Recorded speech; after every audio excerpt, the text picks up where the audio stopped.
bizde ұлттық валюта теңге, яғни осы 15 қараша ұлттық валюта күні. Бұл жерде енді бізде біз мысалы осы дүкенге барамыз ғой, дүкенге барған кезде сендер мысалы конфет аласыңдар, мороженое аласыңдар, сол кезде сендер соны сатып алу үшін дүкеншіге не бересіңдер? Жоқ, жаңа айттық қой, өзіміздің теңге. Осы ақша осы бізде адамдардың еңбегінің жемесі, бұны адамдар бір ай еңбектеніп, еңбегімен, өзінің терімен осы ақшаларды өздерінің еңбегі ретінде алады. Ал біздің еліміздің өз ақшасы бар, ол қалай аталады, жаңа айттыңдар? Теңге.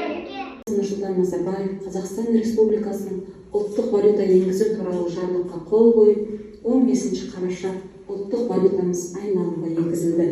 Күллі қазақтың мақтанышына айналған тұңғыш теңгенің тұңғыш келбеттері бүгінде музейде сақталған. Оларда Әл-Фараби, Сүйінбай, Құрманғазы, Шоқан. Аслан, кел.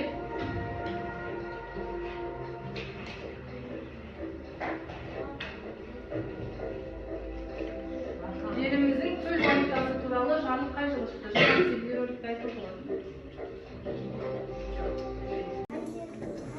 Қайсысы деп ойлайсың?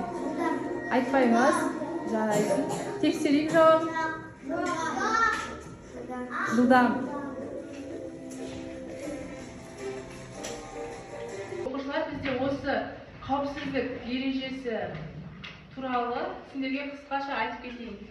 Осы бізде, мысалы сендер жазғы каникулдарда шомылуға барасыңдар, бассейнге, дұрыс па? Сол кезде сендер кіммен барасыңдар? Бір өздерің ғана барасыңдар ма? Бізде бірінші білмейтін жерде шомылу. Судың тереңдігін, түбін білмеген соң батып кету қаупі бар.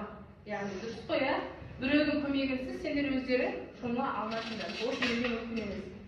Екінші, қатты ағыс пен толқын адамды тартып әкету мүмкін. Дұрыс па?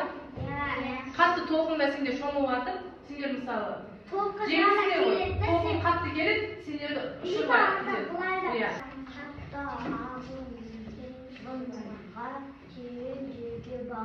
Соңғысын 7-ші қауіпсіздік ережесін оқимыз. Әсіресе көктемде.